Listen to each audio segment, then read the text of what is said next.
तो अंत की ओर आंदोलन, और ऐसा हम क्यों कह रहे हैं वो भी आपको बताएंगे। लेकिन इससे पहले आप ये जान लीजिए कि किसान आंदोलन में अब दरार पड़ती हुई नजर आ रही है।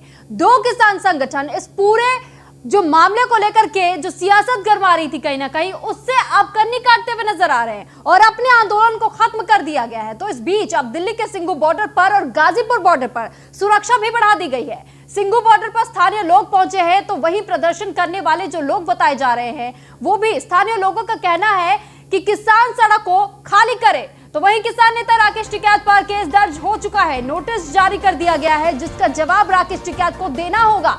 अब सवाल यह है कि क्या किसान आंदोलन खत्म होने की ओर है? दो संगठन पीछे हटे, बाकी कब? तो दिल्ली में प्रदर्शनकारियों को किसने हटवाया?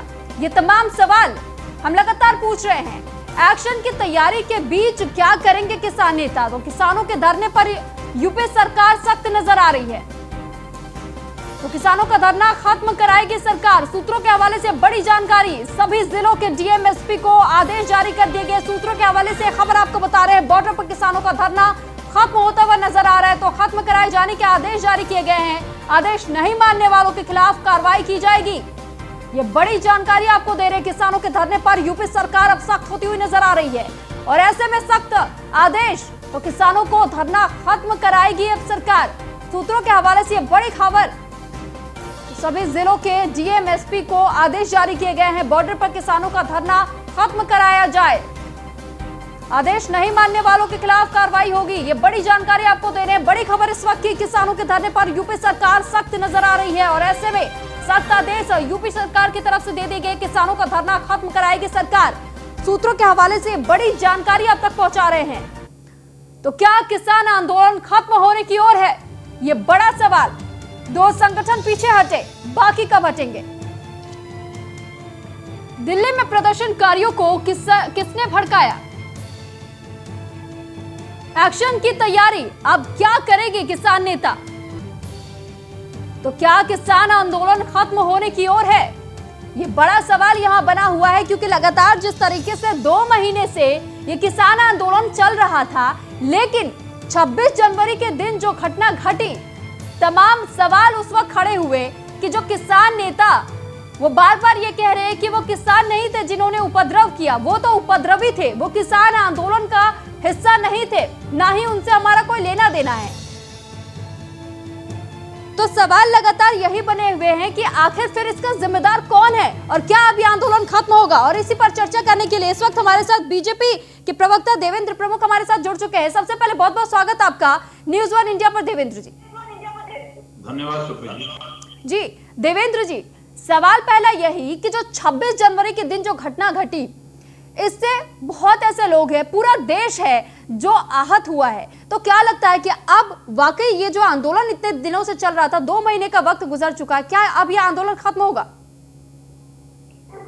पूर्वी जी, आपने देखा है जिस तरीके से 26 जनवरी जो हमारा राज्य पर्व था, और उस पर ये जो इन लोगों ने घटना घटाई है देश के साथ, लोकतंत्र के साथ, आज सरकार की बात आप मत कीजिए, आज 135 करोड़ लोगों की बात कीजिए कि देश का हर वो नागरिक दुखी है और मन से दुखी है, और वहां से एक आवाज निकली है कि सरकार जो किसानों की आड़ में काम कर रहे हैं लोग, सख्ती से उनसे निपटे। आप सर्वे करा के देख लीजिए एक बार, आपके माइक अगर कहीं देहात में, क्षेत्र में किसानों की बस्ती में चले जाए, तो कोई कह रहा फांसी दीजिए, कोई कह रहा है ये बंद कीजिए, कोई कह रहा मुकदमा दीजिए, क्योंकि लोकतंत्र की जिस तरीके से हत्या हुई है, शहीदों के सम्मान में जिस तरीके से इन लोगों ने ड्रामा निकाला है, हमारे उन शहीदों को, इनको हम नमन करते हैं, जो लाखों की संख्या में अपने प्राणों को न्यौछावर करने के लिए एक ही दिन हमारे पास होता है नमन करने का। उसी दिन कोई लोगों ने चुना है, तो निश्चित ये किसान नहीं हो सकते, किसानों के पीछे कोई और था सुरभि जी, और आज उनके खिलाफ पूरे देश में माहौल बन चुका है। अभी इन्हें हटने की बात नहीं है, अभी इन्हें तलाशने की बात की जाएगी ये जो दोषी बकते नहीं जा लेकिन रहे। देवेंद्र जी अब करते थे, किसान इनको संगठनों क्या का कर तो रही साफ कहना अब है। बताएंगे इनको हम सरकार क्या करती है, कैसे करती है। ठीक, लेकिन देवेंद्र जी किसान संगठनों का तो ये कहना है कि जो जिन लोगों ने उपद्रव किया, जो हिंसा भड़काने का काम जिन लोगों ने किया है दिल्ली में, वो किसानों के साथ वो कभी रहे ही नहीं थे, वो किसान है ही नहीं, वो बाहर के लोग हैं। जानबूझकर के राजनीति की जा रही है। सुरभि जी एक चीज और क्लियर कर देता हूँ। देखिए आप चैनल के माध्यम से बराबर आपके वहां प्रतिनिधित्व के रूप में कोई ना बराबर आपका वहां पत्रकार महोदय से लेकर और प्रिंट मीडिया तक का व्यक्ति बराबर रहा जिससे रिपोर्ट की है। और रिपोर्टिंग में बार बार आपने देखा कि जो किसान नेता बनकर वहां बैठे हैं, जो बयान उन्होंने दिए हैं, उसी बयान से वो घंटे, 8 घंटे, 2 घंटे, 3 घंटे में पलट कर बोलते हैं। तो इनकी बातों पर कहां तक ध्यान न दे, इनके कहने से कुछ होगा? जो वीडियो, जो फुटेज, जो कैमरा के पिक्चर वहां आपके सामने आ रहे हैं, उनसे बड़ा प्रमाण कोई होगा? अगर वो लोग नहीं थे इनके बीच के, तो जिस दिन ट्रैक्टर आ रहे थे दिल्ली की तरफ, तो ये हाथ उठा उठाकर नारे बजा रहे थे। चलो ठीक, देवेंद्र जी आपके पास लौटूंगी। यहाँ हमारे साथ कांग्रेस के नेता भी जुड़ चुके हैं, अजय वर्मा जी। तो बहुत बहुत स्वागत आपका अजय वर्मा जी न्यूज़ 1 इंडिया पर। और हमारे साथ गाजीपुर बॉर्डर से लाइव जुड़े हुए हैं एसोसिएट एडिटर न्यूज़ 1 इंडिया के ब्रजेश श्रीवास्तव। तो सबसे पहले जिस तरीके से हमने सवाल पूछा, अब मैं आपसे जानना चाहूंगी अजय जी कि जब ये लगातार ये कहा जा रहा है कि ये जो किसान संगठन है, उनका ये आरोप लग रहा है कि जानबूझकर के इस पे राजनीति की जा रही है, जो तमाम जो संगठन है, राजनीतिक संगठन, उनके तरफ से इस तरीके की हरकतें की गई, जानबूझकर के बैरिगेटिंग लगाई गई थी, जिस वजह से जब आक्रोशित हुए किसान तो उन्होंने बैरिगेड्स को तोड़ा है। देखिए, सुपर पावर से ज्यादा सरकार आने के अगर फायदे भी हैं, नुकसान भी हैं। जैसे उत्तर प्रदेश में सरकार मेजोरिटी से ज्यादा सीटें लाके आ गई है, देश में भी मेजोरिटी से ज्यादा सीटें लेके आ गई। तो जब मेजोरिटी से ज्यादा सीटें आ जाती हैं तो देश सरकार विपक्ष की परवाह नहीं करती और घोषित कर्फ्यू के अंदाज में काम करती है, तानाशाह के अंदाज में। ये गरीब किसान 59 दिन से धरना दे रहे थे, अन्नदाता हैं, अपनी मांगों के लिए ही तो दे रहे थे। कितने धरने में कोई इनके आज तक आपने देखा कोई ऐसी चीजें नहीं हुई है, दिल्ली में भी। लेकिन एक पॉलिटिकल एजेंडे, पॉलिटिकल विंडेक्टिव के तहत तारीख पे तारीख वादी पे वादी देने के बाद सरकार के जब लगा कि अभी किसान आंदोलन टूट नहीं रहा है, चूंकि 26 जनवरी भारत रिपब्लिक डे पर भारत का एक ऐतिहासिक दिन है और इस दिन उन्होंने कहा कि भाई 26 जनवरी को तो मनाया जाए। और इसी बीच जैसे वो एक दीप सिद्धू है, इस तरह के कुछ एक बी टीम के लोग बीजेपी के अपने एंटर करा दिए बैकडोर से और उनसे दूरी बना के रखी। अगर उसके 3, 4, 5, 6 दिन के रिजल्ट अगर आप बीजेपी पर लगा रहे कि वो बीजेपी के लोग थे, सुन लीजिए जरा बता रहा हूं कि दीप सिद्धू के 7 दिन का अगर आप कॉल का रिकॉर्ड देखें तो दूध का दूध पानी का पानी हो जाएगा कि किसकी थी, कौन कौन इसमें इन्वॉल्व थे। आपने देखा कि मोदी जी के साथ फोटो, पीएम हाउस में अंदर अमित शाह जी के साथ फोटो, बीजेपी के सांसद गुरदासपुर के सनी देओल के साथ फोटो, उनके परिवार के साथ फोटो, और वही तो वो तो अभिनेता है ना अजय जी, वो तो अभिनेता है, तो उनकी ऐसी तस्वीरें तो सामने आ ही सकती है। इससे ये अनुमान लगाना कितना उचित होगा? अगर ये राहुल जी के साथ या सोनिया जी या प्रियंका जी के साथ किसी नेता या अभिनेता का फोटो होता इस वक्त, तो सारी जिम्मेदारी उन पर डाल देता है। क्या इससे पहले, यानी आप एक मिनट आपसे यहाँ पे पूछना चाहूंगी, क्या इससे पहले कोई कांग्रेस नेता ने कभी किसी अभिनेता के साथ कोई फोटोज नहीं खिंचवाई हैं? उन्हें राजद्रोही और देशद्रोही घोषित कर दिया जाता। ये सरकार की क्रोनोलॉजी है, ये सरकार की रणनीति है। आप भोली भाली लोग नहीं समझ रहे हैं, ये इनकी रणनीति के तहत इस आंदोलन को खंडित करना है।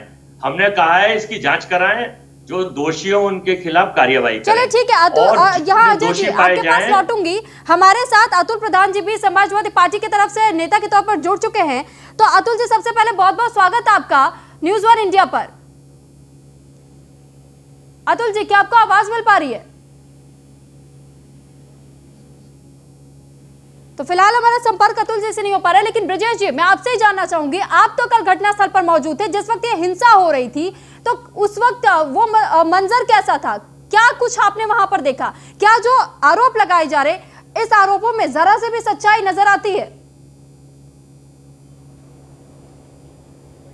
देखिए, सबसे बड़ी बात यह है सुरभि की अगर हम बात करें गणतंत्र दिवस को जो ट्रैक्टर मार्च के दौरान जो भी कुछ हुआ, दरअसल वो अपने आप में अगर देखा जाए तो जो कुछ अतिवादी जो है, जो आपके जो है आंदोलनकारी थे, ये उनकी अपनी परिणति। पूरे मामले में पुलिस ने, चूंकि हम खुद यूपी गेट से लेकर आईटीओ तक लगातार हम पूरे मूवमेंट पर थे, कहीं पर भी पुलिस ने एक भी बार ना तो आंदोलनकारियों को रोकने की कोशिश की और ना टोकने की कोशिश की। हाँ, आईटीओ में जब राजपथ की तरफ काफिला मुड़ने लगा उस वक्त जरूर रोकने की कोशिश की गई, और वही वो समय था जिस वक्त पुलिस ने वहां पर आंसू गैस के गोले छोड़े और उस वक्त वहां पर जबरदस्त तरीके से तकरार हुई। सबसे बड़ी बात यह कि किसान तमाम नेताओं ने जो है एक ऑलरेडी एनओसी साइन किया था, ऑलरेडी एक एग्रीमेंट साइन किया था और ये कहा था कि 12 बजे से पहले हम अपना मूवमेंट आगे नहीं बढ़ाएंगे और राजपथ की तरफ नहीं जाएंगे, लाले की तरफ नहीं जाएंगे। वो तमाम टर्म्स एंड कंडीशन थी। 5 लोगों से ज्यादा एक ट्रैक्टर पर सवार नहीं होंगे। बावजूद उसके हुआ क्या, जब ये ट्रैक्टर मार्च निकलना किया तो शुरुआत से ही ये पूरा एक तरह से ये तैयार था इस बात को लेकर के। लगातार कुछ उत्पाती लोग थे जो लगातार बैरिकेटिंग्स को तोड़ रहे थे, लगातार जो है न्यूसेंस क्रिएट करने की कोशिश कर रहे थे।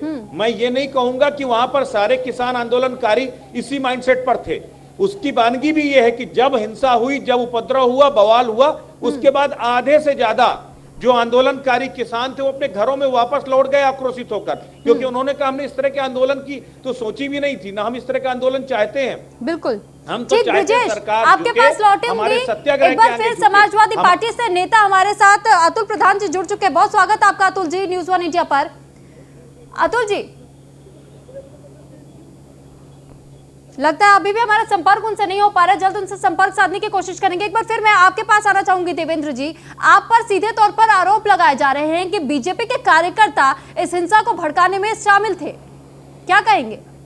सुरभि जी, आरोप लगाना देखिए और कर भी क्या सकते हैं लोग। इन्होंने जो किया है उसका परिणाम आज सरकार से अलग इनको पूरे देश की जनता दे रही है। धिक्कार है इस तरीके से चिल्ला रहे हैं लोग इन पर। और देखिए कितनी बड़ी बात है, बड़ी और अच्छी बात यह है कि सर आम जो नागरिक है, जो ओरिजिनल में कह रहा हूं, बनावटी नहीं, बिल्कुल धोखा हुआ किसान है, वही धरना हटवाने के लिए मौके पर पहुंच चुका है। यही बड़ी बात है कि जिनका हमें इंतजार था कि प्रत्यक्ष को कभी प्रमाण की जरूरत नहीं होती। हमने कहा था कि हमारी बात जब सच्चाई से निकलेगी तो निश्चित तौर पर, और वो चीज ये क्लियर हो चुकी है कि इन्होंने जो नारे लगाए थे खालिस्तान जिंदाबाद, इन्होंने कहा एक प्रधानमंत्री को पहले उड़ा दिया, दूसरे को तैयारी है। आज वो इन्होंने साबित कर दिया गणतंत्र के दिवस के अवसर पर जिस तरीके से इन्होंने संविधान का। ठीक है देवेंद्र जी, आपके इसी प्रश्न का जवाब मैं लूंगी यहाँ पर। ठीक, अजय जी इस बात का जवाब जरा दीजिए, क्योंकि क्या आपको नहीं लगता कि 26 जनवरी के दिन जो घटना घटी, क्या इससे पूरे भारत की छवि धूमिल होती है? पूरे जो अंतर्राष्ट्रीय स्तर पर जो छवि खराब हुई है भारत की, इस बात के लिए आप क्या कहेंगे?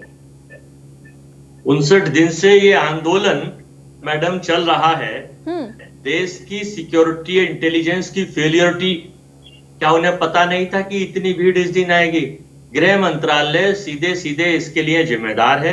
आदरणीय राहुल जी ने, आदरणीय सुरजेवाला जी ने और कांग्रेस पार्टी ने मांग की है कि आप चूंकि देश की सुरक्षा, देश के दिल दिल्ली की सुरक्षा करने में फेलियर रहे हैं, और आप बॉर्डर पे भी पहले फेलियर थे पाकिस्तान और चाइना पर, लिहाजा आप इस्तीफा दें और ये आपकी जिम्मेदारी है। सरकार चूंकि आपकी है, यहाँ कोई जर्मन की और अमेरिका की सरकार नहीं है कि बिडेन साहब यहाँ के पीएम है, जिसकी जिम्मेदार आप जिम्मेदारी अजय जी कैसी बातें कर रहे हैं, कैसी बातें कर रहे हैं? जी एक बात बताइए, जब धार्मिक अगर कोई झंडा इस तरीके से लाल किले के प्राचीर पर जब फहरा दिया जाए तो क्या आप उसे सही उचित ठहराएंगे और आप इसके लिए भी गृह मंत्रालय को जिम्मेदार ठहराएंगे? नहीं, हमने तो ये कहा है कि दोषियों के खिलाफ कार्यवाही करिए, उन्हें बंद करिए, उनको जेल भेजिए। जांच तो आप ही करेंगे, जिम्मेदारी तो फेलियरिटी आपकी थी, तो इसकी जिम्मेदारी विपक्ष को क्यों डाल रहे हैं आप? ये बड़ा गलत है तरीका। काम ये करें, जिम्मेदारी विपक्ष की डाल दें, वाह ये ले अजय जी, जब किसान संगठनों से भी बातचीत की थी तो किसान संगठनों का भी यही कहना है कि जो विपक्षी लोग हैं, जो विपक्षी दल की पार्टियां हैं, वो भी कहीं ना कहीं राजनीति का फायदा उठाने की कोशिश कर रही है इस आंदोलन का। सुनियोजित षड्यंत्र के तहत सरकार कुछ अपने क्रोनो कैपिटलिस्टों के लिए काम कर रही है। सुनियोजित षड्यंत्र के तहत किसानों के बीच इनके अखंड प्रदर्शन को तोड़ने के लिए ये चक्रव्यूह रचा गया है। इसकी जांच कराए गृह मंत्रालय और इस वक्त फिलहाल मोदी जी अमित शाह जी का इस्तीफा ले। चलिए ठीक, अजय जी आपके पास लौटूंगी। ब्रजेश श्रीवास्तव इस वक्त हमारे जो एसोसिएट एडिटर है वो राकेश टिकैत जी के साथ इस वक्त मौजूद है। जरा ब्रजेश जी, आपसे मैं चाहूंगी कि आप ही उनसे सवाल जवाब कीजिए। जारी किया कि जितने भी बॉर्डर्स पर जहां भी किसान बैठे हैं तत्काल प्रशासन वहां से धाली कराए। क्या प्रक्रिया? ठीक है, अभी 1 घंटे बाद सलाह कर लेना, 1 घंटे बाद 1 घंटे तो सलाह कर लेना आगे 1 घंटे बाद अभी 1 घंटे ठीक, कोई नहीं नहीं तो लोगों ने साथ दिया आपको, कोई बात नहीं। वही चीज है, प्रशासन कम खाली करा रहा है तो क्या प्रक्रिया है? अगर सरकार चाह रही है तो खाली।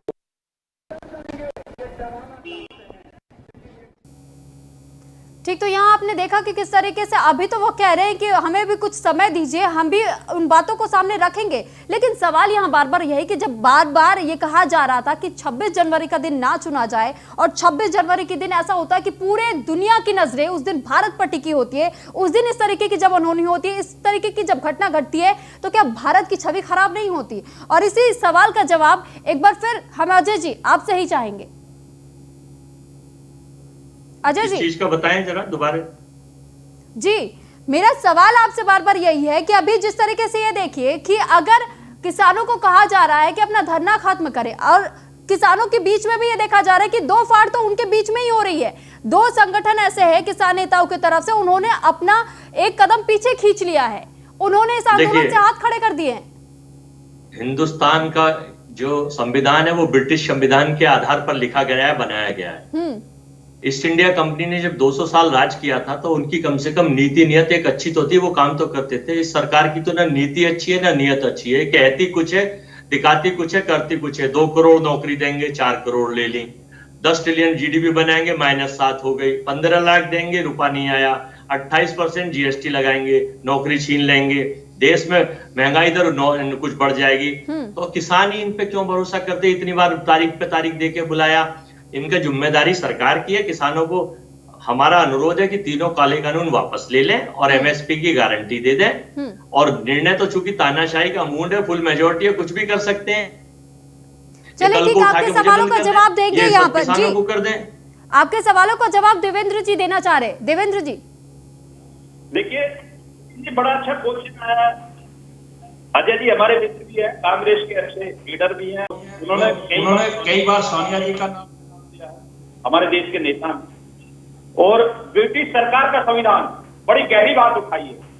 अरे 70 साल तक मित्रों, मैं बात उठाना चाहता हूं कि सोनिया जी और राहुल जी और उनके पूर्वज क्या ब्रिटिश शासन को झेलते आ रहे थे? इनके पास पूर्ण मुहूर्त की सरकारें रही थी, इसको छेड़ने की कहीं जरूरत नहीं पड़ी। और आज अगर किसानों का हम सुधार करने का काम कर रहे थे, ब्रिटिश शासन की ही वो नीति है जिसको हम सुधारने का काम कर रहे थे, तो आपने लाल किले पर झंडा के क्या करा दिया? यही तो फर्क है हम यही तो पूछ रहे थे आपसे, क्योंकि आप ब्रिटिश शासन की बात स्वयं कर रहे हैं, स्वीकार भी कर रहे हैं चैनल पर बैठकर, और जब उसको बदलाव की जरूरत खुद तो कर नहीं पाए और हम एक प्रयास करते हैं अपने एजुकेट कर हमारे भोले भाले किसानों को भी कहीं से किसी सरकार के खिलाफ भड़काकर क्या कहेंगे अजय जी? भड़काने का आरोप तो आप लोगों पर भी लगाया जा रहा है कि विपक्षी पार्टियां जानबूझकर किसानों को भड़का रही है। अब मेरे साथी प्रमुख साहब बोल चुके हो तो मुझे जरा मौका दें, मैं बोलूं।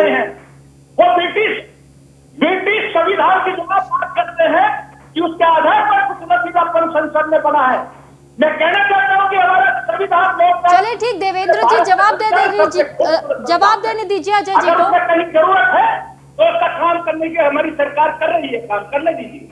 देखो दिक्कत तो यही है कि देश की सरकार इस वक्त हिटलर के अंदाज में काम कर रही है, जर्मनी अंदाज में काम कर रही है। देश में अघोषित कर्फ्यू व्यापारियों के ऊपर, नौकरी के ऊपर, व्यापार के ऊपर। कोरोना काल में 1.5 लाख से ज्यादा लोग मर गए और 1 करोड़ 10 लाख से ज्यादा लोगों को कोरोना होगा। और जिले ने कहा था मित्रों 18 दिन में युद्ध जीता जाता है, 21 दिन में कोरोना खत्म कर देंगे। तो भरोसा करें तो कैसे करें? एक्चुअली में यहाँ तानाशाही चल रही है, जबकि हिंदुस्तान में लोकतंत्र कायम है और हिंदुस्तान की democracy in the best democracy in the world मानी जाती है। यू नो मिस्टर देवेंद्र प्रमुख, the best democracy of the world is the Indian democracy. But now days after 2014 के बाद इस देश में डेमोक्रेसी नजर आती है, इस देश में तानाशाही नजर आती है। तो इस संविधान को बदलवा दीजिए और देश में तानाशाही का कानून लगवा दीजिए, जैसे ईरान में होता था, बेनित मुसोलिन था इटली का, जैसे राजकुमार आर्कड्यूस थे, जैसे सद्दाम हुसैन थे, जैसे ये एडोल्फ हिटलर थे। इसी तरह से अगर आप लोग करेंगे, अभी तो पता नहीं है, आटा जब 100 रुपए से 120 रुपए किलो मिलेगा तब आप एक लोग समझेंगे कि किसान वास्तव में सही थे। इनकी जमीन का आधार खिसक जाएगा तब आप समझेंगे। अभी तो आपके व्यापार, आपके बच्चे बुद्धि चलाएंगे, आपने जमीन खिसकने की बात की, जरा इस बात को स्पष्ट कीजिए कि किस तरीके से किसानों की जमीन खिसकेगी। ऐसा भ्रम आप लोग की तरफ से क्यों फैलाया जा रहा है?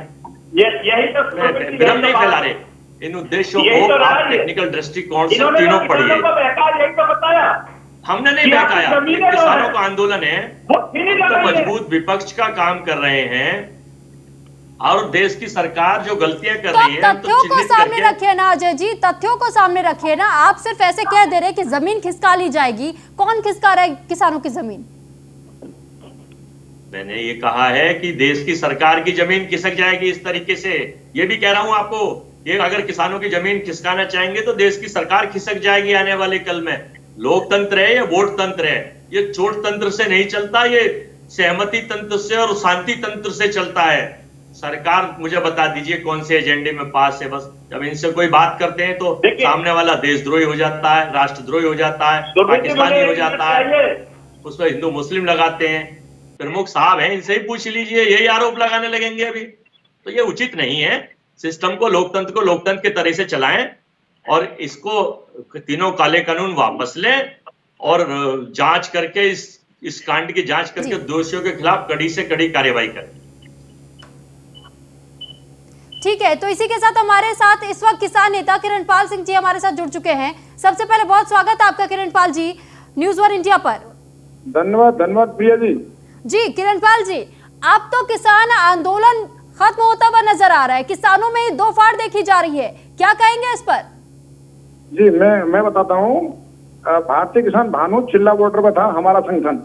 हमने सबसे पहले कल घोषणा की कि हम ऐसे राष्ट्रद्रोहियों के साथ नहीं है। हम किसानों के मुद्दे पहले भी उठाते हैं और आगे भी उठाते रहेंगे। परंतु जो तस्वीर 26 जनवरी को लाल किले पे देखने को मिली है, इसलिए हमारे राष्ट्रीय अध्यक्ष भानु प्रताप जी ने यह निर्णय लिया है कि हम हिंसा करने के लिए नहीं बैठे हैं, हम तो किसानों की मांग के लिए बैठे हैं और आगे भी बैठते रहेंगे। तो किस तरीके से इसके आगे की रणनीति आप लोगों की क्या होने वाली? क्योंकि राकेश टिकैत या जो तमाम और संगठन के लोग हैं, उनका तो ये कहना कि उन लोगों ने हाथ पीछे खींच ले जो पहले ही डर करके भाग गए। देखिए, कोई कुछ भी बोले इस बात को, हम आपको बोल रहे हैं वो समझ लीजिए कि हम राष्ट्रद्रोहियों के साथ नहीं है, किसानों के, गरीबों के साथ है हमारा संगठन। आगे भी था और आगे भी रहेगा। परंतु जहाँ देशद्रोही होंगे, जहाँ हमारे राष्ट्रीय ध्वज का अपमान होगा, हम बिल्कुल भी ऐसे किसी भी लोगों के साथ नहीं है। चलिए ठीक है किरणपाल जी, तो अंत की ओर आंदोलन हम ऐसा इस वजह से भी कह रहे हैं क्योंकि जिस तरीके से ये जब घटना घटी और उसके बाद से अब लगातार जो क्राइम ब्रांच को जिम्मेदारी दे दी गई है इस पर जांच करने के लिए, तमाम लोगों पर एफआईआर भी दर्ज किए जा चुके हैं। तमाम किसान संगठनों से ये बार बार कहा जा रहा है कि अब जल्द से जल्द उन जगहों को खाली करना पड़ेगा। जो स्थानीय लोग हैं वो भी इन लोगों पर, इस वक्त जो किसान है उन पर भड़के हुए नजर आ रहे हैं। एक बार फिर से चर्चा में वापस लौटेंगे, तमाम मेहमान हमारे साथ लगातार बने हुए हैं। अजय जी, दोबारा मैं आपके पास आना चाहूंगी। आप इस पूरे मामले को देखते हुए क्या कहना चाहेंगे? आप बार बार ये कह रहे हैं कि बीजेपी की तरफ से जानबूझकर की ये हरकतें करवाई गई हैं, तो क्यों ये आरोप आपकी तरफ से उन पर लगाया जा रहा है? आपको ऐसा क्यों लगता है कि वो बीजेपी के कार्यकर्ता ही थे जिन्होंने इस हिंसा को अंजाम दिया है? मैंने आपसे ये कहा है कि आप इन परिस्थितियों का अध्ययन करिए। 59 दिन से देश का अन्नदाता सड़कों पर जाड़े में, ठंड पे, उसके साथ कभी बर्ताव किया जाता है, कभी खाई खोद दी जाती है रोकने के लिए, कभी आतंकवादियों को जैसा रोकने को बैरिकेड लगा दिए जाते हैं, कभी पानी की बौछार, कभी आंसू गैस छोड़ी जाती है। इसका मतलब सरकार की नीति और नीयत क्या है? भाई किसानों के कानून है, किसानों के लिए बनाइए, खत्म कर दीजिए उन्हें। आप क्यों ईगो बनाकर इसको अभिमान में? देखिए, अभिमान तो रावण का भी नहीं रहा, कंस का भी नहीं रहा, अभिमान तो दुर्योधन का भी नहीं रहा। ईगो की बात कर रहे हैं जी, आप ईगो की बात करें। जरा एक बात बताइए, अगर सरकार किसी चीज को लेकर के संशोधित करने को तैयार है जी, अगर संशोधित करने को तैयार है तो यहाँ पर कमी कहाँ आ रही है? जो मांग किसान मांग रहे, अपोजिशन का ये धरना प्रदर्शन नहीं है। अपोजिशन तो देश के हर उस मुद्दे को उठाएगा जो उसे बुरा लगेगा, जो सरकार की नीतियों के खिलाफ होगा। सरकार की नीतियों के खिलाफ जो था, हमने कहा इसकी जांच कराएं, इसके षड्यंत्र को पता चलेगा, कौन लोग निकलेंगे। वो जो फोटो मैंने आपसे कहा, अगर वो फोटो राहुल जी, प्रियंका जी, सोनिया जी के साथ दीप सिद्धू को जाते तो अब तक राजद्रोही, देशद्रोही और आतंकवादी घोषित हो जाते और कह देते ये आंदोलन यही करा रहे हैं, यही पीछे पड़ रहे हैं। और देश की वो गोदी मीडिया भी अब तक सुबह से शाम तक उसे ही चलाती, जिसने आज तक कोई दीप सिद्धू का एक फोटो नहीं चलाया सुबह से। मेरा अनुरोध ये है कि गरीब अन्नदाताओं की बहन अजय जी, फिर तो मैं आपसे माफी चाहूंगी कि शायद आपने फिर कोई चैनल अभी सुबह से देखा नहीं है। अगर आप चैनल देखते हैं तो आपको वो तस्वीरें भी नजर आती कि दीप सिद्धू के बारे में भी बताया गया है, साथ ही उसकी तस्वीर भी बार बार दिखाई गई है। एक बार उसे सारे दिन जैसे दिखाते हैं ना, और लोग वो नहीं दिखाते जब झूठ को और किसी के झूठ को परोस के दिखाते हैं। यहाँ तो असलियत है, किसानों की पीड़ा, किसानों के ऊपर वो सारी चीजें भी देखनी चाहिए। निर्णय करिए, सरकार है आप, आपका निर्णय जो होगा मान्य होगा, किसानों ने भी कह दिया है। लेकिन इस तरह से मत करो जुर्म की दुनिया तामीर, जल जले बेसबब नहीं आते। ये गरीबों की हाय मत लो, ये किसानों की, मजदूरों की, उनके परिवार की, वो खेती अन्नदाता की।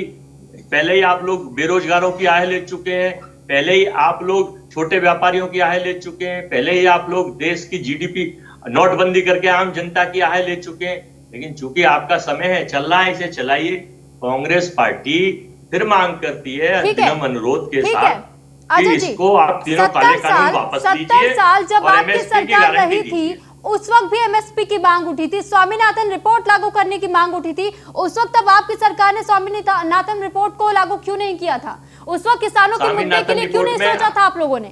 स्वामीनाथन रिपोर्ट में आपको ये पता है कितने पॉइंट्स हैं?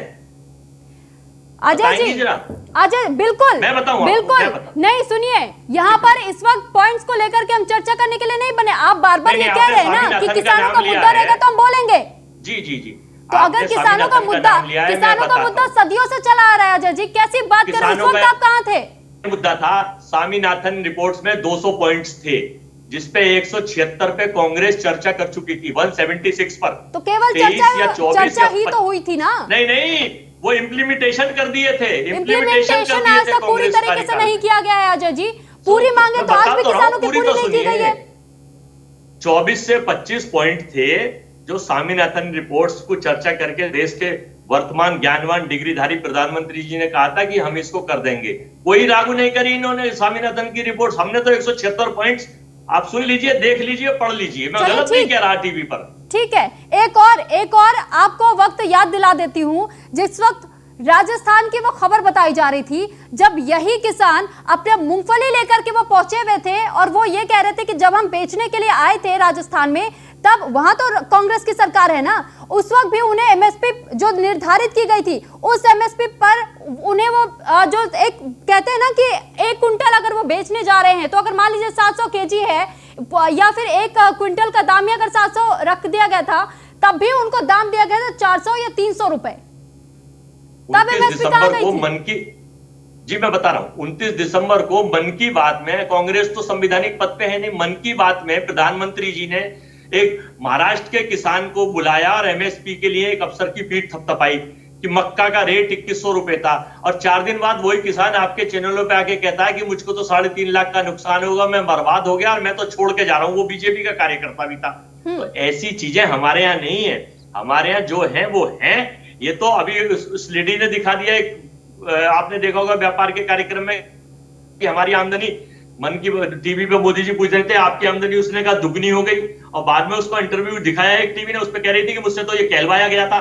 तो ये फैक्ट्स हैं, अफसरों से करवा के कुछ असलियत छुपा रहे हैं। ऐसे ही किसानों के मामले में अजय जी, पहली बात आपके मोदी ये करना बंद कीजिए देश के प्रधानमंत्री है मैंने वो। कहा मोदी जी ने हमें, बिल्कुल मैं मोदी जी कह रहा हूं, मैंने कहा ज्ञानवान प्रधानमंत्री। आप मेरी बात पूरी सुना करें।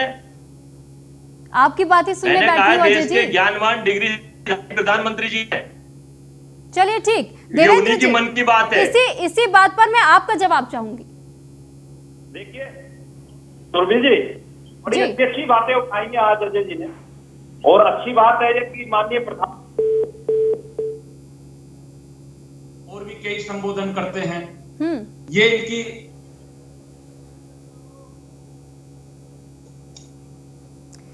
तो लग रहा है हमारा संपर्क देवेंद्र जी से यहाँ पर टूट गया है। जी ठीक है अजय जी, एक बार फिर आप अपनी बात को पूरी कीजिए।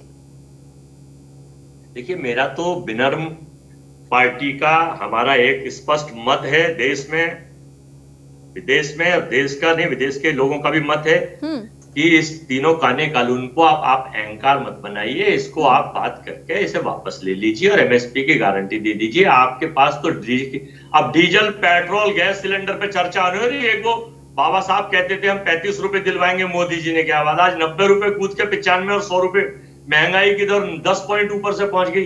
ये देश जो है गुलामी की तरफ जा रहा है, 1947 की तरफ। एंकर महोदय आप देखेंगे इसे और हमारी बात को कहेंगे कि सच्चता। कांग्रेस ने तो 70 साल आप कहती है शासन कर लिया, हमें कोई दिक्कत नहीं, आप 5 साल और करिए, 10 साल और करिए। हमने कभी ऐसा नहीं होने दिया, चूंकि हर चीज में ही वो तमाशे होते हैं। जब साहब उठाते हैं जिस चीज को, हमारे यहाँ किसी चीज में कोई तमाशे नहीं होते थे। नोटबंदी पे पूरे देश 147 किसान मरे हैं इस आंदोलन में, उनकी मौत का जिम्मेदार कौन है? ये देश की सरकार नहीं है तो कौन है? कैसे उनकी मौत, उनके परिवार के लोग कभी भूल जाएंगे पीड़ा को? और उसके लिए देश की सरकार जिम्मेदार है। लेकिन नहीं, ये ध्यान नहीं देंगे तो कहेंगे कि जाओ, क्योंकि इनका एजेंडा ये है कि राहुल जी भी कहते हैं, उनके आप ट्विटर देख लीजिए, कांग्रेस भी कहती है कि कुछ क्रोनिक कैपिटलिस्टों के लिए सरकार चलाई जाती है। देश के अन्नदाता, देश के गरीब किसान, देश का मजदूर, देश का वो छोटा व्यापारी, मध्यम वर्गीय व्यापारी जो 99 पॉइंट कुछ % है, उसके हित में कोई काम नहीं हो रहा। और आज भारत की दशा इसीलिए आप उठा के देखिए किस चीज में बढ़ रही है। भुखमरी में हम आगे बढ़ रहे हैं, महंगाई में हम आगे बढ़ रहे हैं, बेरोजगारी में हम आगे बढ़ रहे हैं, इन चीजों में हम आगे बढ़ रहे हैं, अपराधों में हमारी बढ़ोतरी हो रही है। लेकिन जो मुद्दे की चीजें, शिक्षा में हमारा विकास नहीं हो रहा, आमदनी में हमारा विकास नहीं हो रहा, जीडीपी हमारी नहीं बढ़ रही, देश की तरक्की नहीं बढ़ रही, इंफ्रास्ट्रक्चर डेवलप नहीं हो रहे, तो आखिर ये क्या हो रहा है? ये देश के लोग पूछ रहे हैं, भारत के लोग पूछ रहे हैं, चलिए आजाद भारत मैं के लोग आपसे पूछ सिर्फ रहे हैं कि इतना हम जानना गुलाम नहीं होना चाहूंगी, चाहिए। आप क्या चाहते हैं? आप किसानों की तरफ से अगर आप बार बार ये कह रहे हैं कि हम किसानों के मुद्दों को उठाना अगर हमें पड़ेगा तो हम बार बार उठाएंगे, तो आप उन किसानों के लिए क्या चाह रहे हैं? हम चाहते हैं, सरकार से विनम्र अनुरोध है, तानाशाही छोड़ें, अहंकार छोड़ें और देश के तीनों काने कानून वापस लें। कांग्रेस पार्टी का ये बिल्कुल मांग है, और एमएसपी की गारंटी दें। और ये जो इंटेलिजेंस फेलियर हुई है दिल्ली के मामले में, कहीं ना कहीं देश की राजधानी को दूषित करने का काम किया गया है, इसकी जांच करिए, दोषियों के खिलाफ कार्रवाई हो और गृह मंत्री जी को इस्तीफा देना चाहिए। इस्तीफे की मांग कर रहे हैं देवेंद्र जी। ये तो साफ कह रहे हैं कि अगर गृह मंत्रालय की तरफ से ये कड़ा कदम उठाया जाना चाहिए था, इंटेलिजेंस फेलियर भी बता दिया अजय जी ने। आप क्या कहेंगे कि क्या जो ये इस्तीफे की मांग की गई है कितनी वाजिब आप कहेंगे?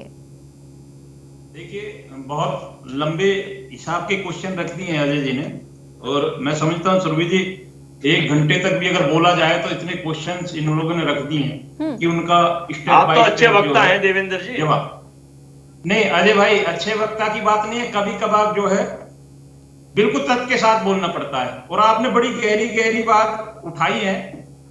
370 पर भी कहीं ना कहीं जिक्र होना चाहिए, 35A पर भी होना चाहिए, क्योंकि आपने नोटबंदी की बात की है, एनआरसी पर भी जिक्र होना चाहिए, और किसान बिल पर तो हम जिक्र कर ही रहे हैं।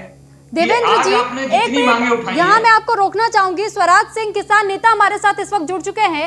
इससे पहले बहुत स्वागत आपका न्यूज़ 1 इंडिया पर। स्वराज जी, आपसे पहला सवाल ही सिर्फ यही रहेगा कि अब तो 2 फाड़ किसानों के बीच में भी देखने को मिल रही है, और लगातार यह आरोप लग रहे हैं कि जो हरकत की गई 26 जनवरी के दिन, उससे पूरे देश का सर शर्म से झुक गया है। तो इस पर क्या कहेंगे आप? स्वराज जी, क्या आपको आवाज मिल पा रही है?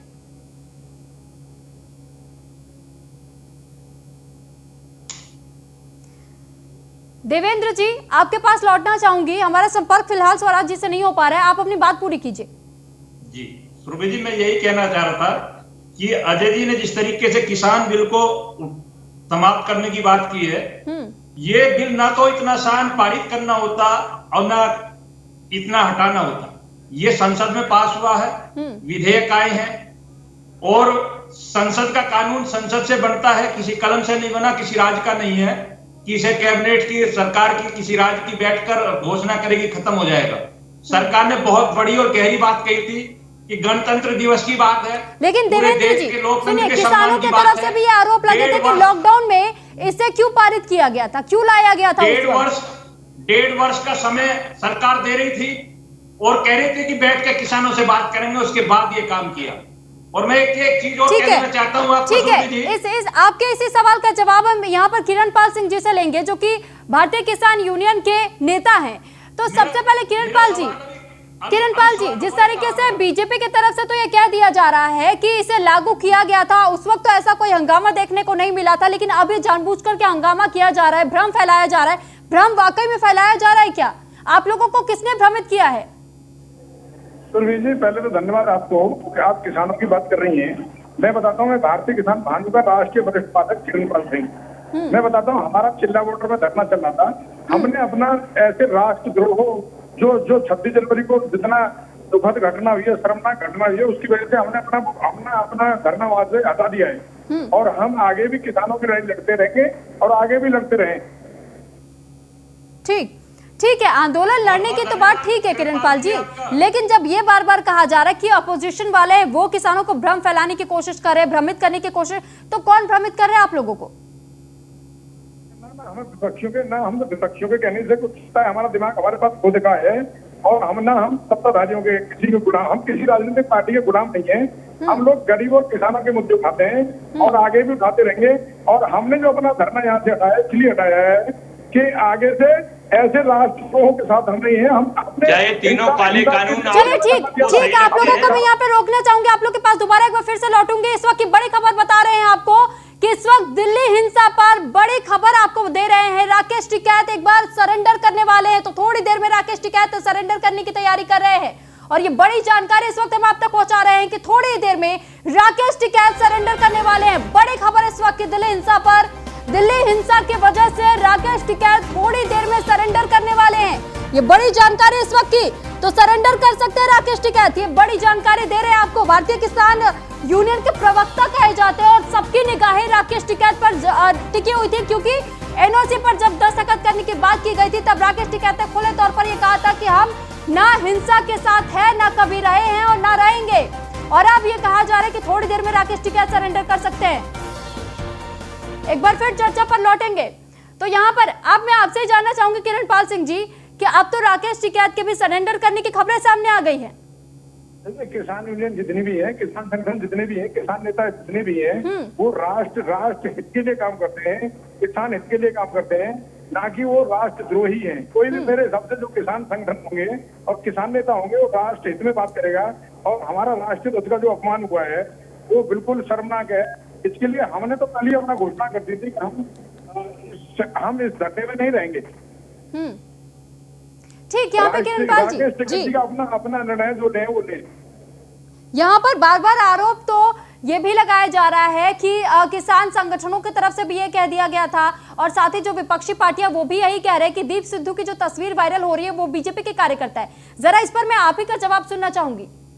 नहीं, देखिए, मैं नहीं कह सकता, परंतु ये आगे भी आप अगर इसमें गहराई में जाएंगी तो कहीं ना कहीं राजनीतिकरण ही मिलेगा इसमें। अब किस पार्टी का, किस सत्ताधारी ने इस राष्ट्रीय ध्वज के साथ घिनौना हरकत की है। आज जब पूरी सीबीआई और पूरी इंटेलिजेंस ब्यूरो जितनी कंपनियां अगर चेक करके अंदर तक जाएंगी तो कहीं ना कहीं राजनीतिकरण मिलेगा। सुप्री जी ठीक, लेकिन यहाँ पर अगर किसान आंदोलन की बात कर ले कि इसमें भी अब दो फाड़ हो गई है किसान संगठन, क्योंकि जो दो किसान संगठन बताए जा रहे हैं वो पूरी तरीके से पीछे हट चुके हैं। किरण पाल जी, तो क्या लगता है, क्योंकि बार बार ये कहा जाता है जो उपद्रवी लोग थे। बात कर रहा हूँ सुरभि जी, मैं उसी संगठन की बात कर रहा हूँ। चिल्ला बॉर्डर पर हमारा भारतीय किसान भानु था। हमने कल ही, देखिए, आज कोई निर्णय ले, कल कोई निर्णय ले, उससे पहले हमने निर्णय लिया है कि हम राष्ट्रद्रोहियों के साथ नहीं है, हम किसान की बात करेंगे और किसानों के लिए लड़ेंगे। लेकिन बार बार ये भी तो कहा जा रहा है किरणपाल जी, और राकेश टिकैत ने भी इस बात को साफ कह दिया कि जो उपद्रवी थे उनसे हमारा कोई लेना देना नहीं, वो किसान तो थे ही नहीं। तो जब किसान नहीं थे तो अचानक से किसान आंदोलन में वो लोग कहां से आ गए, किसने ऐसी हिंसा भड़का दी है? वही सुरभि जी मैं बता रहा हूँ कि इसमें अगर गहराई में जाएंगे, जब देखिए अभी जांच होने दो, उसमें कहीं ना कहीं राजनीति कारण ही मिलेगा। ठीक है, इसी पर अजय जी मैं आपसे जवाब चाहूंगी। ये तो कह रहे कि राजनीति के लोग ही मिलेंगे। नहीं, मेरे भाई अभी कह रहे थे, इनसे मैं पूछ रहा हूँ कि क्या तीनों जो ये काले कानून बने हैं, आप इनसे सहमत हैं? और जो एमएसपी की गारंटी नहीं मिली, आपने सवाल इनसे पूछा था, इसका जवाब इन्होंने नहीं दिया। जब संसद में कोरोना काल में ये पास कर दिया, इन्हें बुलाया गया, इन्हें चर्चा में भानु किसान यूनियन को रखा, क्या ये सहमत है या नहीं है? जरा बताइए मेरे भाई। नहीं, आप मुझसे क्वेश्चन कर रहे हैं, मैं आपसे क्वेश्चन करूंगा तो ठीक नहीं है। मुझसे जो सुरभि जी ने क्वेश्चन किया, मैं उसका आंसर दे रहा हूँ। हम ये काले कानून की बात नहीं है। आज धरना तो हटाया है हमारा, बड़े भाई मैं आपको सुना रहा हूँ। नहीं, काले कानून की बात कर रही है वो, एमएसपी की गारंटी और तीनों कानूनों पे ही चर्चा कर रही थी। आपने सुना नहीं मेरी बात? किरणपाल जी, ये सवाल खैर मैंने देवेंद्र जी से भी किया था और यहाँ अजय जी से भी किया था कि लगातार किसान संगठनों की तरफ से ये आरोप लगता आया है कि लॉकडाउन के वक्त ही इस बिल को क्यों संसद में पेश किया गया था। लेकिन यहाँ पर फिलहाल किरणपाल जी का संपर्क हमसे टूट गया है। तो देवेंद्र जी, आप इसी बात को लेकर के आप अपनी बात रख रहे थे, पहले मैं आपसे चाहूंगी कि आप अपनी बात पूरी कीजिए। मैं ये कहना चाहता हूँ, मैं अपनी बात करूँ जी बिल्कुल। जो कानून आया था, वो विधेयक जो संसद में आया था, वो लोग कहीं बैठा के कहीं किसी ऐसी जगह नहीं बनाया गया कि किसी एमपी से लेकर या किसी कमेटी से बनाया गया था, और संसद की गरिमा के अनुसार पास हुआ था बहुमत के साथ। और एक चीज और कहना चाहता हूं कि अदर्स के 100 से ज्यादा एमपी भी थे और उन्होंने अपनी बात, और राज्यसभा में भी इतना बहुमत नहीं था, उसके बाद बहुमत के साथ पारित किया। हमारी देवेंद्र जी, हंगामा तो तब भी हुआ था क्योंकि कांग्रेस तो तब भी यही बात कह रही थी कि जब अगर विपक्ष में कोई खड़ा भी होना चाह रहा था तो उसके माइक बंद कर दिए जा रहे थे। हंगामा कब नहीं हुआ? हंगामा तो तभी हुआ जब सरकार विपक्ष की बैठी थी और नोटों की गड्डियां संसद में फेंकी गई थी, सरकार एक वोट से गिराई गई थी। वो हंगामा याद नहीं है आपको? हम किसान के प्रति, अभी हमारे मित्र ने कहा कि 70 साल के कानून चला रहे, फांसी पे लटका देना, कोई काला धन नहीं आया, तो रातों रात इस कानून के बारे में क्यों नहीं निर्णय ले सकते कि खत्म किया जाता है? हंगामा के साथ, बहुमत के साथ हमने पास किया था। ठीक है अजय जी, जवाब दीजिए। कैसे पास किया था? हंगामा कब? मैं ये कह रहा हूँ, हंगामा एक बोर्ड से सरकार गिराकर किया था। देश में रातों रात जब नोटबंदी के आदेश पास कर दिए गए, जनता के हित के लिए कहा कि काला धन आएगा और वरना 50 दिन, मित्रों मुझे 50 दिन दे दो वरना चौराहे पे मैं फांसी पे लटका देना। कोई काला धन नहीं आया, जितने नोट थे उतने ही वापस आए, कोई फांसी नहीं लगी। तो जब किसानों का मुद्दा कहीं आता है 62 करोड़ लोगों का, तो इसको भी निर्णय दे दे देश के प्रधानमंत्री महोदय, कह दे कि नहीं इसको हटाया जाता है, बाद में इसको कर लेंगे, लेकिन नहीं, इस पे नहीं करेंगे। चलिए ठीक, इस पे नहीं करेंगे क्योंकि हालात इस वक्त ईगो का बन गया है, अहंकार का बन गया है। और अहंकार के मूड में, अहंकार ना रावण का रहा, मैंने कहा ना कंस का रहा, ना दुर्योधन का रहा, और ना ही हिटलर का रहा। और अब साहब का जो अहंकार है, कोई बात नहीं है, अगर भगवान को मंजूर है तो यही से, लेकिन किसान बर्बाद हो जाएगी, खेती बर्बाद हो जाएगी, इनको एमएसपी की गारंटी नहीं मिलेगी, इनको अपनी उपज का मूल्य नहीं मिलेगा। एक तो वैसे ही 10% नेगेटिव सब्सिडीज है हिंदुस्तान में और देशों के मुकाबले, और विकसित देश जैसे चाइना, कोरिया, ब्रिटेन, वहाँ 10% सब्सिडीज मिलती है, और हमारे यहाँ सब्सिडीज के नाम पे 28% जीएसटी लेके उल्टा 10% नेगेटिव सब्सिडीज ले लेते हैं।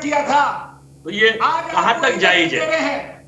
ये नाजायज चीजें हैं। सरकार को इस विषय में सोचना चाहिए। बहुमत का मतलब ये नहीं होता कि आप डिक्टेटरशिप करें, घोषित कर्फ्यू लगाएं, लोगों के ऊपर अत्याचार। नहीं, गलत कह रहे हैं बिल्कुल। आप बिल्कुल गलत। आप जनता के साथ हैं, जनता की लोकप्रिय सरकार है, जनता के लोकप्रियता के बीच अपनी लोकप्रियता बनाए रखिए। आपको जवाब दे रहा हूं, आप सिर्फ मेरी एक मिनट मेरी बात सुन लीजिए। मैं यहाँ पे सुनाइए। अधिकार की बात दे रहा हूं। अजय जी मेरी बात सुनेंगे आप? सुरभि जी जी बिल्कुल देवेंद्र जी, आपकी बात सुनी जा रही है, बात रखिए। मेरी बात अजय जी तक पहुंचाइए जी। आज इन्होंने दुर्योधन का और रावण की बात करी है, राम के अस्तित्व की बात कर रहे हैं। यही लोग हम संसद में चिल्ला के मरे, इन्होंने कह दिया कि राम जी का कोई अस्तित्व नहीं था, राम सेतु का कोई निशान नहीं था। ये चीज कमाने के लिए आज हमें इतनी मेहनत करनी पड़ी है और चैनल पर बैठकर ये लोग बोल रहे हैं कि जय श्री राम। यही हम चाहते थे। जो इनकी मुखिया है सोनिया जी, उन्होंने राम जी के अस्तित्व को मानने के लिए। चलिए ठीक है, फिलहाल भगवान श्री राम पर कोई चर्चा नहीं हो रही है, आप लोग मुद्दे पर वापस लौटिए। मुद्दों से भटका रहे हैं, इनसे पूछो, इनसे कहो कि बंबई जाना है तो ये पहुंच जाते हैं अमेरिका। इनसे कहो अमेरिका ना जाए, बंबई रहे, बंबई जाए, चर्चा ना करें। इनसे कहो मुद्दे की बात बताएं जिसपे हम कह रहे हैं। मैंने तो अगली जामा पहना कर सही रास्ता दिखा। चलिए इसी बात पर सर्टिफिकेट आप दे रहे हैं। भगवान राम तो पूजनीय है, सबके हैं, हमारे भी हैं।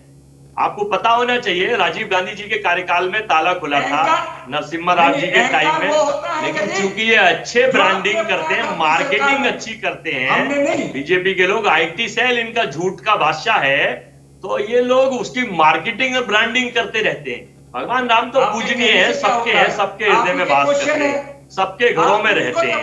अब देखो 2022 के चुनाव के लिए चंदे के चक्कर में लग गए हैं। आदरणीय मोदी साहब और अंबानी साहब के पास इतना पैसा है कि 1500 करोड़ रुपए मंदिर के लिए उन्होंने कहा बनवा देंगे, कोई भी दे देगा।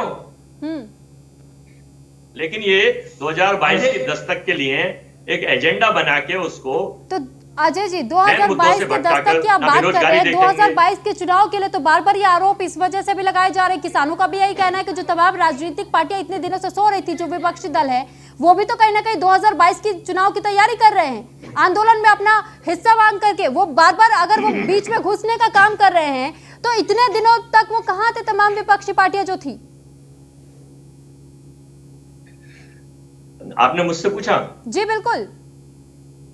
देखिए, विपक्षी पार्टी वेरी फर्स्ट डे से 2014 से गरीबों के मुद्दे, बेरोजगारी के मुद्दे, काले धन के मुद्दे, जीडीपी के मुद्दे, महंगाई के मुद्दे, महिला अत्याचार के मुद्दे, बिजली के मुद्दे, सड़कों के मुद्दे, व्यापार के मुद्दे सब उठा रहे हैं। लेकिन सरकार का एक रुख रहता है कि किसी की नहीं सुनो और मन की करो, किसी की ना सुनो और मन की करो। हर मामले में यही हो रहा है। ये उचित नहीं है, जायज नहीं है। लोकतंत्र की नहीं, मन की क्या की गई है सरकार की तरफ से, मैं आपसे ये भी जानना चाहूंगी, क्योंकि अगर जब संशोधन की बात की गई थी तो संशोधन पर भी तो सरकार अड़ी ना।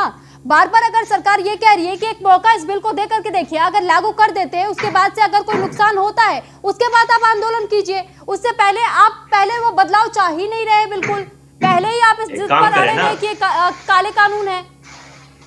सरकार वोटिंग करा ले देश में गुप्त रूप से, जिसके ज्यादा वोट आ जाए, अगर इनके वोट आ जाए 136 करोड़ लोगों के बीच में, जिसके ज्यादा आ जाए उसको मान लें। इस पे सरकार आएगी नहीं।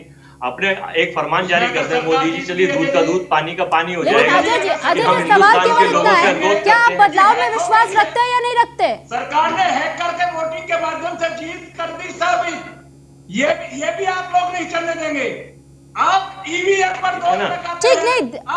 एक चीज में यहाँ पे जवाब देना चाहूंगी अजय जी, आपने कहा वोटिंग की बात, चले मान लिया कि वोटिंग करवा भी दी जाती है, बीच में एक सर्वे भी चलाया गया था, उस सर्वे में ये साफ देखा गया था कि उत्तर प्रदेश, हरियाणा के, या अगर तमाम ऐसे राज्य है, चाहे केरल की बात कर ले, वो तमाम ऐसे राज्य है जहां पर जब किसानों की बात कर रहे थे तो उन किसानों का कहना था संशोधन अगर हो जाता है हमें इससे आपत्ति नहीं है, हमारी मांगे उसमें लिखित तौर पर आप दे दीजिए, हम संतुष्ट हैं। लेकिन हाँ, तो बार बार कुछ ऐसे लिखित में गारंटी दे दीजिए, तो वो तो देने को तैयार है ना सरकार, आयोग को पूरा लागू कर दीजिए, वो तो देने को तैयार। अगर संशोधन को तैयार है सरकार, इतने दौर की वार्ताएं क्यों बुलाई गई थी? आटा 80 से 120 रुपए किलो बिकवाना चाहते हैं, फसलों के दाम आसमान पे पहुंचाना चाहते हैं, यही होगा आने वाले कल में। आज आपने नमक को देखा है, 50 पैसे किलो नमक मिलता है, 20 रुपए किलो मिल रहा है ब्रांडिंग लगने के बाद। अरे गरीब आदमी तो नमक से रोटियां प्याज से ही खाता है। प्याज 50 रुपए किलो और नमक 20 रुपए किलो। ठीक है, अजय जी और देवेंद्र जी, आप दोनों का बहुत बहुत शुक्रिया हमारे साथ इस चर्चा में जुड़ने के लिए।